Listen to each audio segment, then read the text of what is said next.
Muito bem, amigos. Então, como combinado, nós vamos dar sequência agora ao bloco 16, chamando-o de 16B. Estamos falando do juízo de execução, não é verdade? Estamos falando dele. A execução penal compete a ele. É o juiz da lei local, na sua ausência, o juiz da sentença. Fácil. Agora, muita atenção, porque nós vamos ter muita coisa a falar e provavelmente nós vamos todo o bloco B para falar sobre essas questões. Compete ao juiz de execução, ou seja, são situações que só ele pode resolver. Ninguém pode resolver por ele. É atividades exclusivas e privativas do juiz de execução. Certo? Privativas e exclusivas. Vamos lá. 1. Aplicar aos casos julgados lei posterior que, de qualquer modo, olha a palavrinha aqui, favorecer o condenado. Pessoal, entendam esse caso 1 aqui, tá? Primeiro, é aplicar aos casos julgados. Os casos que não forem julgados ainda, mas que surgiu uma lei posterior que beneficia o condenado, quem vai aplicar a lei mais benéfica é o juiz da sentença ou o juiz do processo. Vocês lembram aquela máxima? A lei penal não retroagirá, salvo para beneficiar o réu. Então o réu está sendo processado por um crime que a pena máxima é de 8 anos. Aí durante o processo vem uma nova lei que diz que a pena máxima desse crime é de 5 anos. Ok. Quem vai aplicar essa pena na sentença é o juiz da sentença. Certo?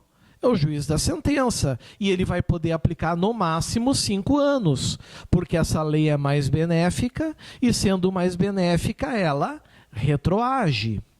Mas nós estamos falando aqui de execução penal. Nós estamos falando aqui de casos que já foram julgados, casos que já estão em cumprimento de pena.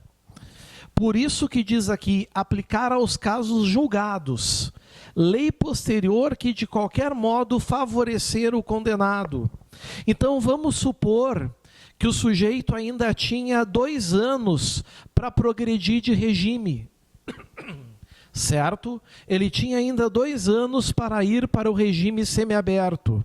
Vem uma nova lei reduzindo o prazo. Ele tem direito a essa redução de prazo, porque isso o beneficia. Mas a pergunta que se faz é, quem é que vai aplicar essa redução de prazo? É o juiz de execução. E na sua ausência, é claro, o juiz da sentença. Entenderam isso? Em suma, o réu sempre vai ter direito à lei mais benéfica. Mas o que se discute aqui é qual juiz que vai aplicar. Se é antes da condenação, é o juiz do processo. Se é depois da condenação, é o juiz da execução. Ok? 2. Declarar extinta a punibilidade. Pessoal, extinção da punibilidade são situações, certo? Situações em que o Estado perde o poder-dever de punir. Ele já não poderá mais punir o indivíduo. Certo? Vamos supor que o indivíduo é um condenado, está cumprindo pena na penitenciária. Aí ele morre. O juiz de execução, cabe a ele botar nos autos de execução que está extinta a punibilidade. Cabe a ele botar lá, está extinta a punibilidade.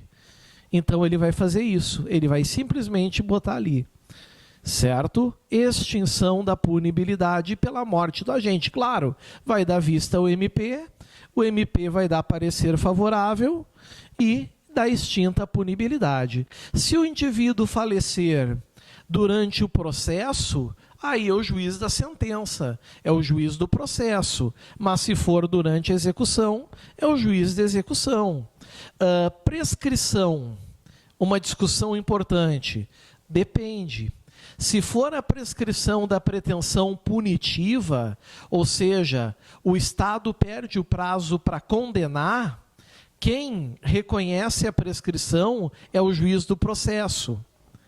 Mas se for prescrição da pretensão executória, ou seja, o réu já foi condenado, só que o Estado não conseguiu botar as mãos nele ainda, e o prazo passou, quem tem que reconhecer essa prescrição, e isso ocorre muitas vezes com o réu foragido, é o juiz da execução penal.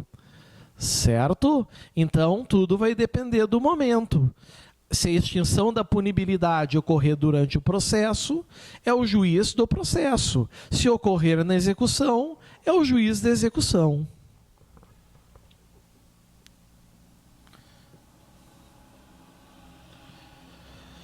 Decidir sobre. Sempre que a palavrinha vem decidir, desconfiem sempre que pode ser o juiz de execução. Desconfiem sempre disso, que pode ser o juiz de execução. Isso é a coisa mais certa do mundo. Soma ou unificação de penas.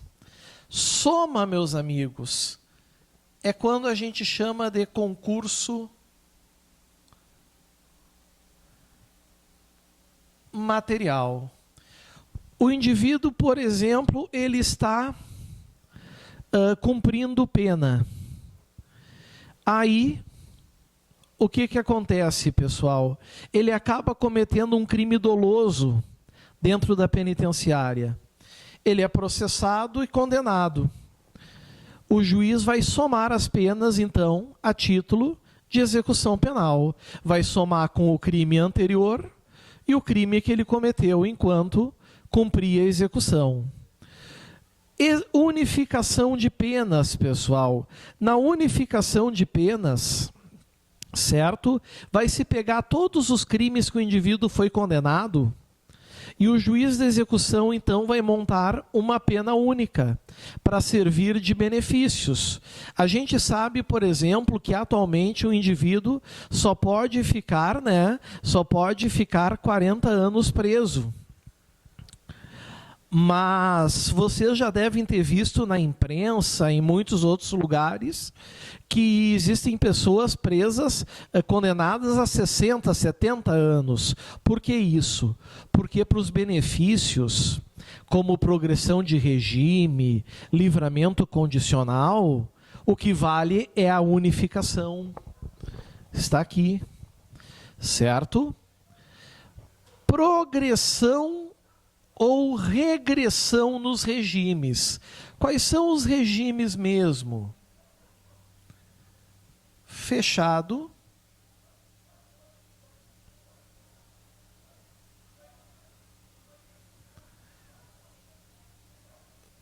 semiaberto,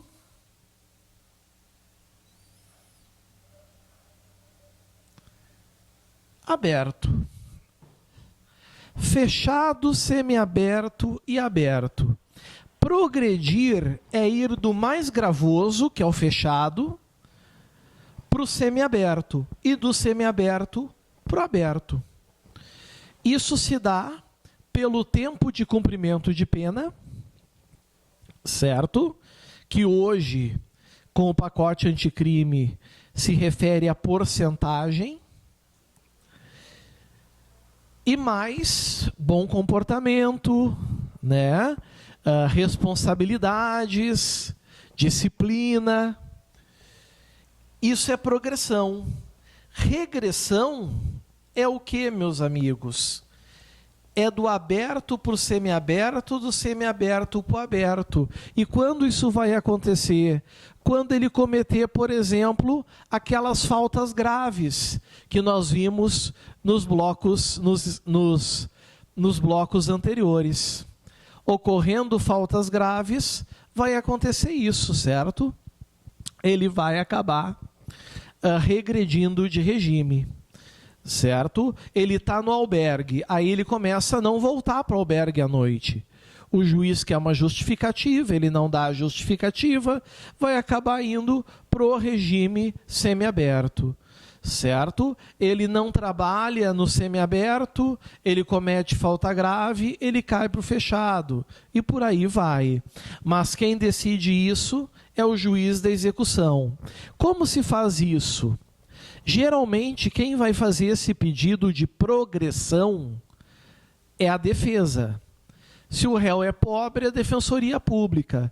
Ela vai fazer um pedido, um simples pedido ao juiz da execução, para que, mostrando que ele preenche os requisitos, e assim ele é merecedor de progredir do regime fechado para o semiaberto ou do semiaberto para o aberto. Todavia, o Ministério Público, vislumbrando, por exemplo, falta grave, pode também fazer um pedido do regime para que o indivíduo regrida do aberto para o semiaberto, do semiaberto para o fechado. Certo? E se o juiz negar os pedidos? Existe um recurso chamado agravo na execução, mas isso é assunto lá para o final da nossa LEP. Tem muito chão pela frente. Certo? Letra C. Decidir sobre detração e remissão da pena. Primeiro, pessoal, que muita gente confunde detração com remissão. Muita gente confunde detração e remissão. Qual é a diferença? Primeiro, detração, pessoal, é o seguinte: o indivíduo ele estava preso preventivamente, certo? Por prisão preventiva, ele ficou preso 2 anos. 2 anos. E foi condenado a 9. Esses 2 anos que ele ficou preso provisoriamente é descontado dos 9. Então ele teria 7 a cumprir. Só que tem um detalhe: 7 anos é abaixo de 8. Então ele já faria jus aqui, por exemplo, ao regime semiaberto. Porque de 8 anos para baixo existe esse direito. Então, detração é isso, é descontar o período que o indivíduo ficou preso provisoriamente da pena definitiva dele. E se ele for absolvido? Se ele for absolvido, não tem nada a detratar, né, meus amigos? Professor, e cabe indenização por parte do Estado? Se ele for preso provisoriamente, ficar 4, 5 anos e for absolvido? De regra não, pessoal. De regra não, porque ele estava preso provisoriamente por necessidade. Certo? Às vezes a prisão provisória é até necessária para verificar a inocência do réu. Certo? Agora, se ele ficou preso por mais tempo que o necessário, talvez se discuta na justiça uma indenização exatamente pela demora, né, no transcurso do processo. Certo? Remissão. Remissão diferente da detração, né? Remissão, amigo, se dá pelo trabalho e pelo estudo. A cada 3 dias trabalhados, 1 dia de pena é reduzido. Isso é um incentivo ao trabalho. Lembram que eu falei para vocês que trabalho é um direito e um dever? Aqui está. Certo? É um direito e um dever. Ok? Cuidado em relação a isso. Tá? O estudo também, 72 horas estudadas, é 1 dia menos. Hoje, inclusive, os tribunais superiores aceitam a leitura também como remissão. Só que é só o juiz de execução que pode decidir sobre isso. Suspensão condicional da pena, também conhecida como sursis. Sursi. Meus amigos, cuidado.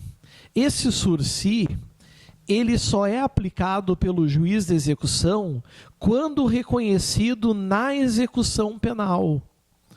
Certo? Quando decidido na execução penal. Se for sentença, é o juiz do processo que vai determinar. Cuidado com isso. Se for reconhecido na sentença, é o juiz da sentença. Se for na execução, é o juiz da execução. O livramento condicional. Bom, o livramento condicional, pessoal, é um dos últimos momentos, não é verdade? É um dos últimos momentos, certo? Que o indivíduo está mais próximo da sua liberdade, porque ele vai ser colocado em liberdade, ele vai ter que cumprir algumas condições, mas se ele cumprir tudo direitinho até o finalzinho que falta da pena, está extinta a punibilidade, acabou. Mas quem vai decidir é o juiz de execução. Quem é que pode pedir? Pode pedir a defesa, a defensoria pública, o seu advogado constituído, e pode pedir também o Ministério Público. Qualquer um deles pode fazer esse pedido. Os incidentes da execução. Certo? Incidentes da execução, alguns vocês vão ver mais para frente, também é decisão do magistrado. Já adianto, o rol que não para aqui, ele segue.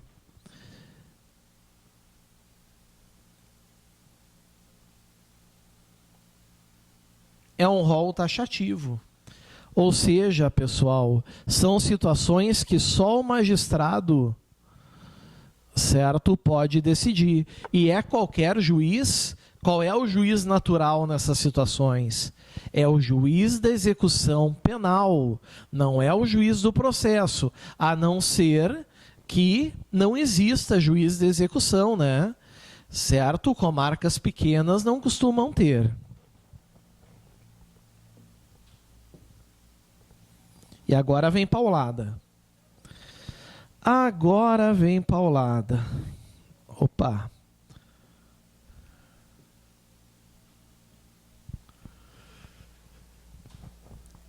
Quatro, autorizar saídas temporárias. Aqui eu já quero adiantar uma coisa com vocês, mas só a título de introdução. Saída temporária é diferente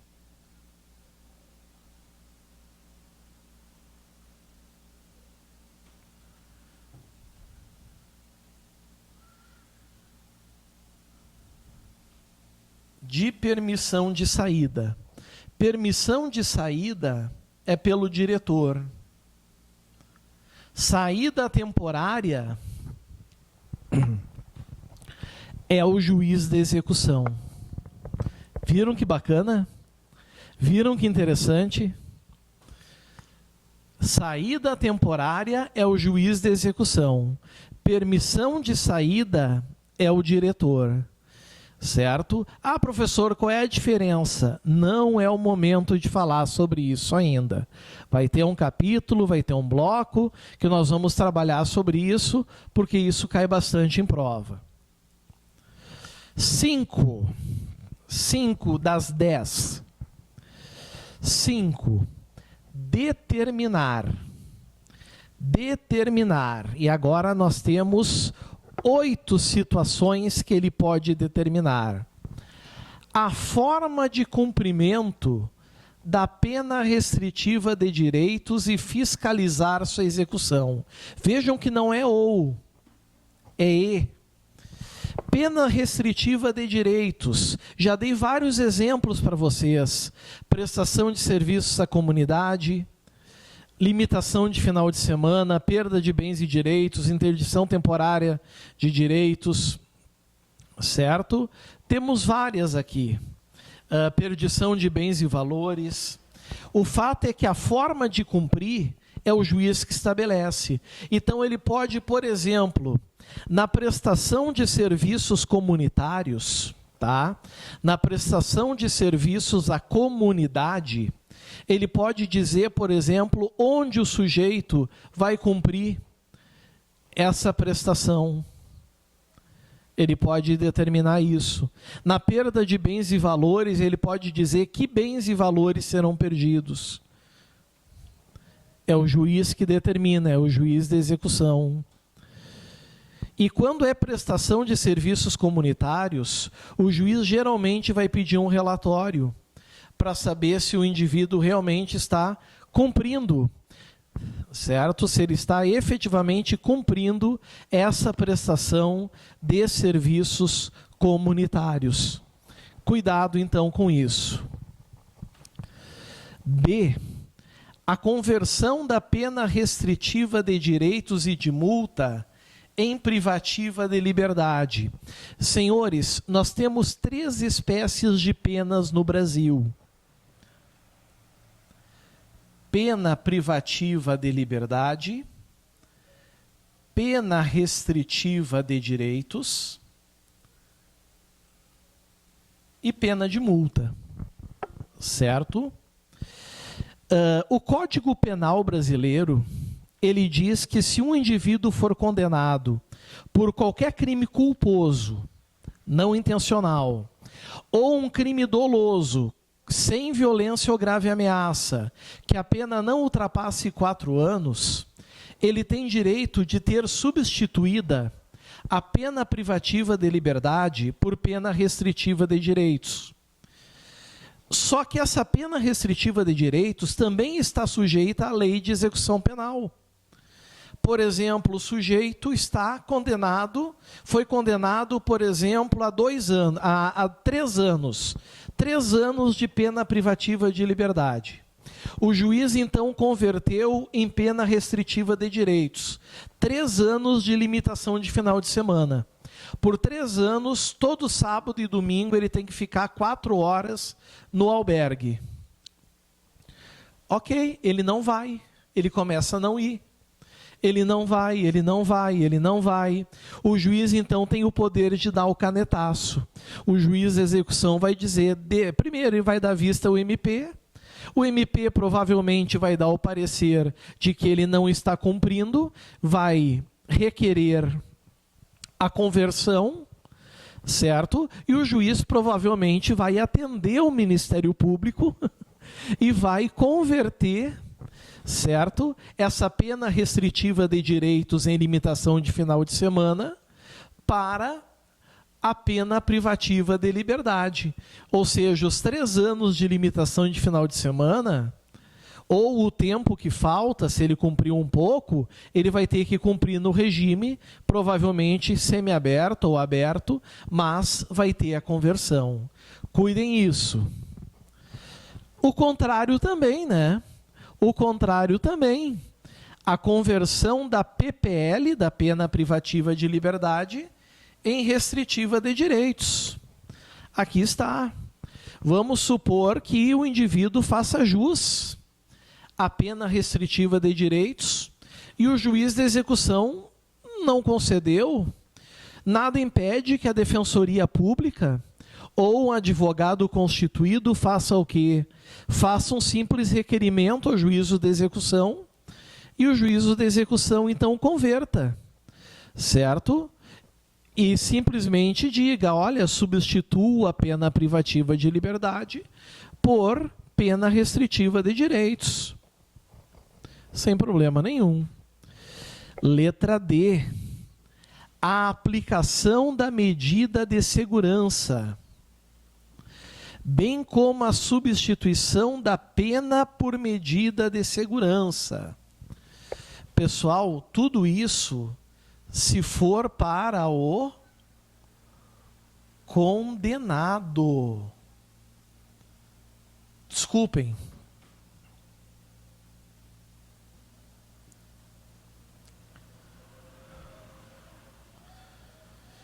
Desculpem, não é isso que eu quis dizer. Eu quis dizer o seguinte, que isso aqui, por exemplo, aplicação da medida de segurança, se for necessário, na execução penal. Porque se for no momento da sentença, quem vai aplicar a medida de segurança é o juiz do processo. É o juiz do processo comum. Mas vamos supor que o indivíduo se verifique inimputável na execução. Aí sim, aplica-se a medida de segurança. Ou então substitua a pena por medida de segurança na execução penal. Certo? O contrário também, né, pessoal? Está aqui. Opa! O contrário também está aqui. A revogação da medida de segurança. Nesse caso, quando nós temos a revogação da medida de segurança, o indivíduo provavelmente vai ser colocado em liberdade, tá? Porque até 1984, nós tínhamos um sistema, que era o chamado sistema do duplo binário. O indivíduo era um inimputável, primeiro ele cumpria a medida de segurança, depois ele cumpria a pena. De 1984 para cá, o nosso sistema passou a se chamar sistema vicariante, ou seja, ou o indivíduo cumpre pena ou medida de segurança. Se o juiz revogar a medida de segurança, o sujeito não vai ter pena a cumprir. Certo? Ele não tem pena a cumprir. E aí, ele simplesmente é colocado em liberdade. Letra F. A desinternação e o restabelecimento da situação anterior. Aqui é um pouquinho diferente. A situação anterior, aqui, seria...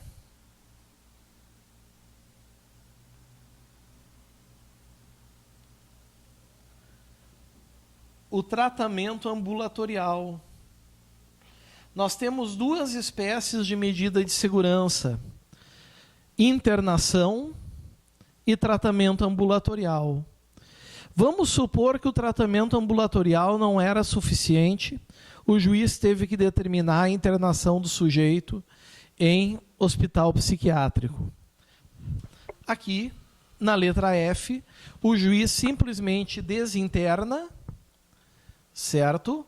E restabelece ao tratamento que ele tinha antes, tratamento ambulatorial.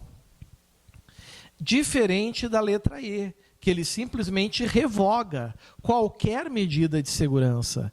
Revoga internação e revoga tratamento ambulatorial, certo? Cuidem em relação a isso. Letra G. Determinar o cumprimento da pena ou medida de segurança em outra comarca. Provavelmente, amigos, muitas vezes em relação a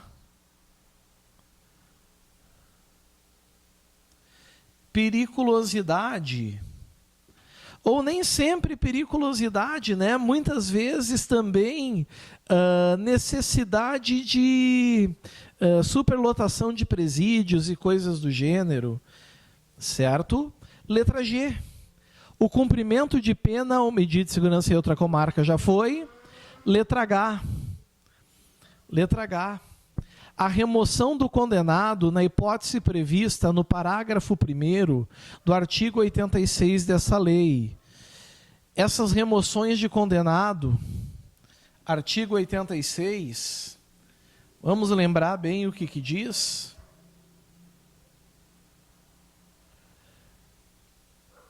Vamos até o 86. Eu não sei se o 86 vai estar aqui.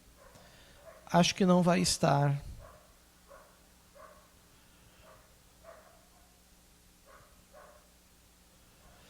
Está aqui. As penas privativas de liberdade aplicadas pela Justiça de uma unidade federal podem ser executadas em outra unidade local da União. Presídios federais. Presídios federais. Certo?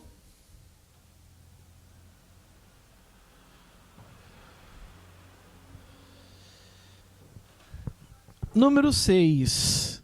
Zelar pelo correto cumprimento da pena e da medida de segurança. O juiz está lá na vara de execuções penais e não está à toa. Ele está lá, meus amigos, para cumprir, zelar, certo? Controlar tudo o que está acontecendo na execução penal. A função de zelo para o cumprimento da pena e da medida de segurança é dele. Cuidado na tua prova. Vão dizer que é do diretor da penitenciária. Vai estar errado. Não é do diretor da penitenciária. É exatamente, meus amigos, do juiz da execução. Certo? 7. Inspecionar. Olha a palavrinha agora aqui, ó. Mensalmente. Isso aqui é interessante. Vai vir semestralmente, bimestralmente, semanalmente. É mensalmente.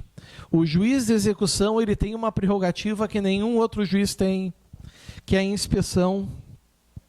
Inspecionar mensalmente os estabelecimentos penais, tomando providências para o adequado funcionamento e promovendo, quando for o caso, a apuração de responsabilidade. Essa responsabilidade aqui diz respeito a todos os setores, certo? Todos os setores dos estabelecimentos.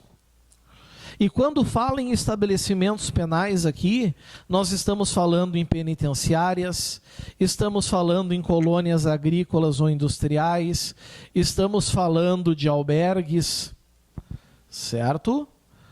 Cuidem isso. E aí vamos supor que ele vê algo terrível ali, algo terrível, ruim mesmo, terrível, ruim. Ele tem poder de interdição, é um dos maiores poderes.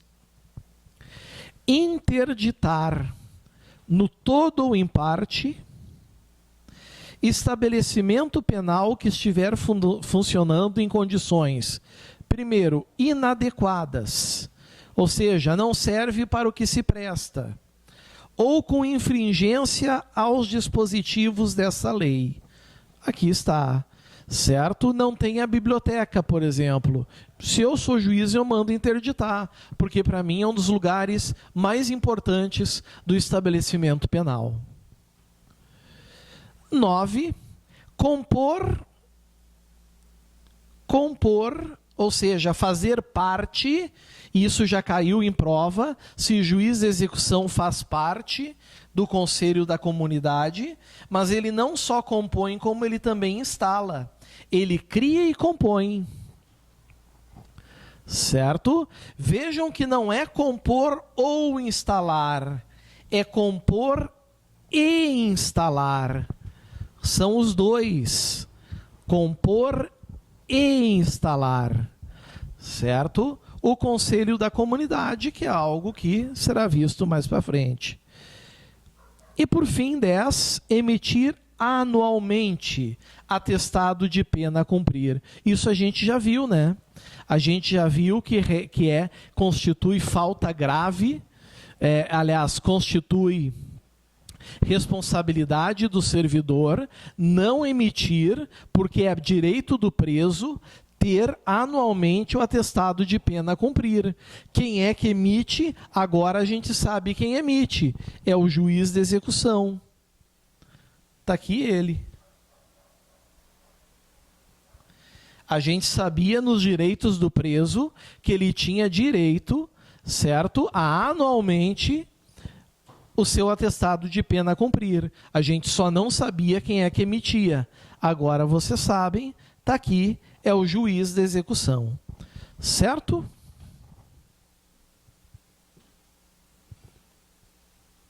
Chegou a nossa questão. Chegamos na questão. Bom, vamos ver se a questão ela não envolve esses órgãos de execução penal, mas ela envolve algo que nós já vimos. Então, relembrar e viver. Vem comigo. Banca CESP, SEBRASP, órgão Polícia Civil, né? de Roraima, prova do CESP 2003, perito papiloscopista. A lei penal não incrimina a fuga de preso para o alcance da liberdade empreendida sem violência. Tá certo ou tá errado, pessoal? Pessoal, cuidem. Fuga de preso sem violência nunca é crime. Nunca é crime. Com violência é crime do Código Penal. Fuga de pessoa presa ou submetida a medida de segurança. Ou resistência, se está solto. Certo? Além disso, sendo crime doloso é falta grave. Mas fugir é falta grave, é falta administrativa. Só que a banca está perguntando se a lei penal não incrimina. Isso está certo? Claro que isso está certo. Evidente que está certo. Não incrimina, mas é falta grave, certo? Que vai haver consequências da LEP. Certinho? Cuidem com isso. E assim, meus amigos, aqui está. Bons estudos e até a próxima aula. Fica meu muito obrigado.